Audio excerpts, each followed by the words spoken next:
Well, it's been a few months. How about we dive back into Lisa? There's still a lot about this game I want to dig into, characters especially. Obviously one day Brad, but also characters like Marty, maybe Rando, and once I'm really braced enough, Lisa herself. But for now, let's start with an easy... Who am I kidding? This is going to be one of the hardest ones to dig into. Because today, we are talking about Buddy. And I found out recently a lot of people do not care for Buddy. To an extent, I do get it, but I feel more than anything she's incredibly misunderstood. And I'm here to look over who I feel is one of the game's best characters, and to go over some of the points against her. And maybe give my reasons of why I think most of those points are wrong, and why I personally disagree with them.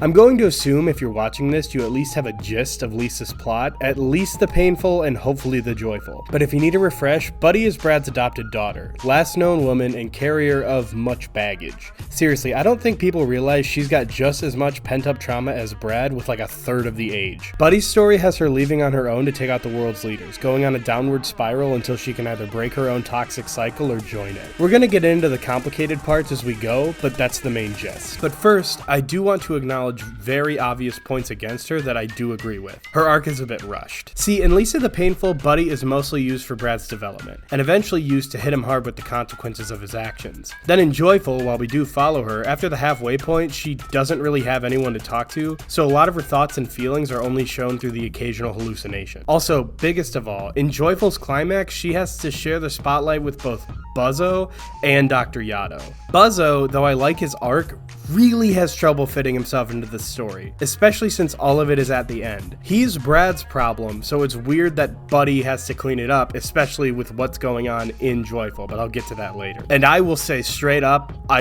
really don't like Yato. Not just because he's a pathetic non-entity, but also because when it comes to stories like this, I really don't need an explanation on why things are the way they are. I don't need to know where Buddy came from. I don't need to know why the Flash happened, because Buddy doesn't care about either, and honestly neither does Brad. For all I know, I'm in the minority on this one, but I don't think the world of Lisa ever needed fully explained. It's always been a completely character-focused story, ever since Lisa the First, so ending the game about Buddy trying to figure herself out through all of her trauma with Yato is pretty lame. This is added upon by Joyful being so much shorter than Painful. So a lot of Buddy's story has to be told very fast, meaning if Buddy does something you disagree with, you don't get time to sit on it like you did with Brad. But what about the real shit? What about the actual real problems people have with her? Well, let's dig in. First, let's start off with one of the big ones. The Buddy in Joyful seems very different from the Buddy in Painful. But is she really? We see very little of Buddy in the Painful, and from what we do see, I don't think it's that unbelievable she turned out this way. We see in the intro that though there's good times, more than likely plenty of them, there's also an air that a lot of this dynamic is governed by fear. She's terrified of Brad a lot of the time, and we see in the Joyful that he's forced her to kill people. More than likely many times, considering he says that the next one won't be tied up. We'll get into this more, but while this is an understandable thing in the world that Buddy is raised in, that doesn't make her any less of a child. That sort of thing sticks with you, and the last thing we see her witness in Painful is her father tearing an army to shreds. She has a hopeful outlook in Painful, but a lot of that is stripped away from her as it goes. She's alone, she's scared, and defense number 2, she's Brad's daughter. See, a good chunk of Joyful has Buddy really trying to separate from her life with Brad. But how does she do it? By taking after him heavily. Here's what I mean. When Brad has an obstacle or a relapse or any emotional issue to address, he does this. Now his daughter, who at least claims to hate him, when she has emotional issues, what does she do? It's very much passed down trauma, which leads me to my next point. Buddy doesn't appreciate Brad. Now here's the thing, this bothered me a lot too. I just spent an entire game watching Brad do terrible things just to protect her. As I said in the last video, the wrong things for the right reasons. Why is Buddy being such a brat about it? Well, I think honestly, it may be an issue with how people are engaging with the game. Now, this is obviously heavily subjective, but think of it this way. Yes, we may have related to Brad and wish things went differently, but to a person in this universe, Brad is a monster. He's not much better than most of the people around him. Just because he has noble goals doesn't change the fact that he's killing a lot of innocent people. So from Buddy's perspective, how do you think you would react to all of it? She never knew how important she was until literal days after she was kidnapped. So not only does she have that to sit on, but then she hears that Brad has attacked and potentially murdered the people who raised her. Then after running away and being saved and protected by Marty, Brad literally beats her in order to get to who she sees as a good man. More of a father than Brad ever was. At least that's how she felt in the moment. Yes, obviously, Marty is and was scum. But Buddy didn't know that. Do you really think that Brad would have told her about Marty? If he did, this wouldn't have happened, but they had a very strained relationship. She barely knows much about him besides that he's kind and loving on good days, but distant, cold, and cruel on bad ones. She doesn't see Brad as we do, so being grateful to him wouldn't really make any sense. And I really want to emphasize a point that matters to everything that I say here.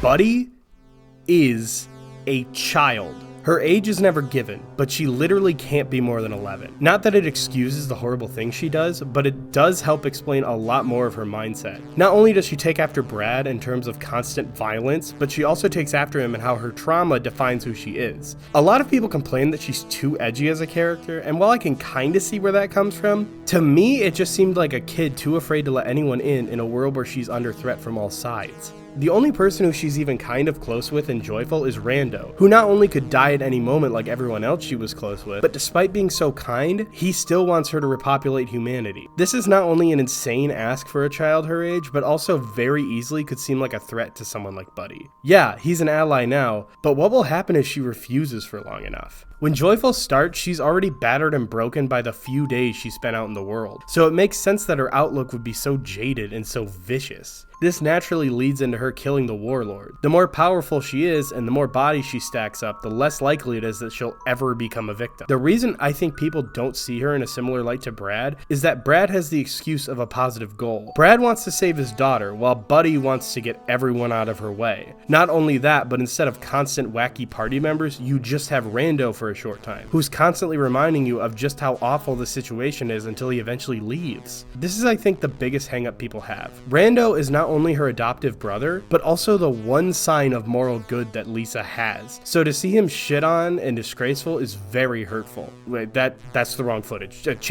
Yet I feel like people miss that Buddy doesn't feel good about treating him this way. She just feels like this is what she has to do. Sound familiar? We know this because Rando becomes for her what Lisa was for Brad, a constant ghost and reminder of her fuck-ups. That's why the moment where she has to let go of him is both horrid and beautiful, because it's the one time where she's willing to care for someone, and the one time where she opens herself up, she's put in danger on the other side of the bridge. Hell, the only part of the Yato fight I like is when the pile transforms. It's a moment where Buddy is so transfixed on her goal and so hopped up on joy, her brain can't separate her guilt and her goal, so they begin to merge. This is where we get the best part of Joyful and another crux to why I love this character. As I said, the way Buddy talks about Brad feels very wrong in terms of how sympathetic Painful made him. But I feel like people forget one of the best moments to come out of Lisa, which is the scene where during that previously mentioned breakdown, Buddy finds herself in a massive Mother 3 reference where she meets Brad one last time. This scene has so much meaning packed into such a small moment. Buddy, despite not talking much, has always had something mocking to say to her enemies, and something horrible to say about Brad. But now that she's seeing the purest essence of her memories with him,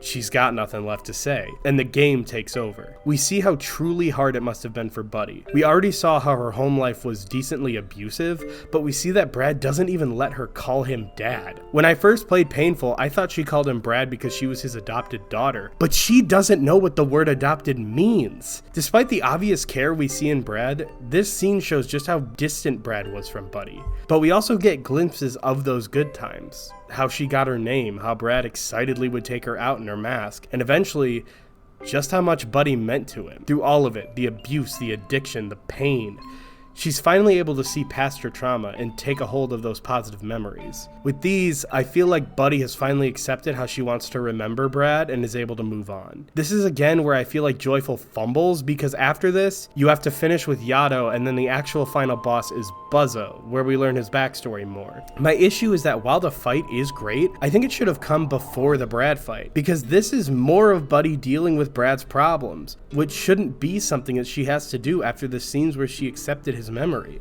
Though I suppose it does lead better into the choice, because even after everything, it's hard to fully come out on top over people and things that have hurt you so much. Even though it is kinda cheesy, I love this choice. The choice to turn into a mutant is the choice to continue the cycle, to completely follow in Brad's footsteps. It's a twisted way to overcome what's hurt you, which is to violently cut your way to the top until there's nothing left. While the good ending is the opposite. Buddy overcomes what's hurt her by rising above it and continuing humanity on her own terms. And honestly, after all of the people she's killed, this probably isn't the ending she deserves. But unlike Brad, she actually was able to reach that ending, and I think that's pretty beautiful. Buddy is not a good person. She takes after her father, who in a lot of ways took after his. But where Brad tried to rise above and wasn't able to rise high enough, Buddy is. Buddy is still just a kid, whose innocence is long past gone, yes, but who still has the time and ability to make up for those mistakes. Her edginess is very much just skin deep, as it's pretty obvious how bad she is at holding her emotions. Again, the scene where she has to decide whether to hold on to Rando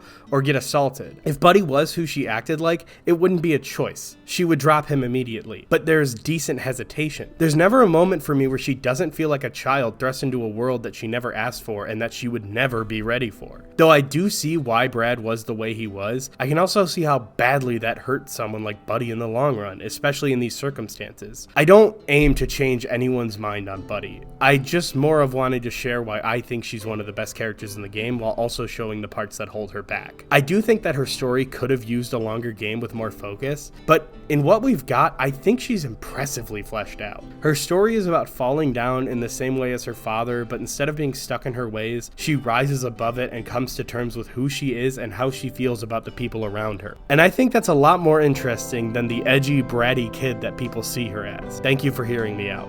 I'm not coming back.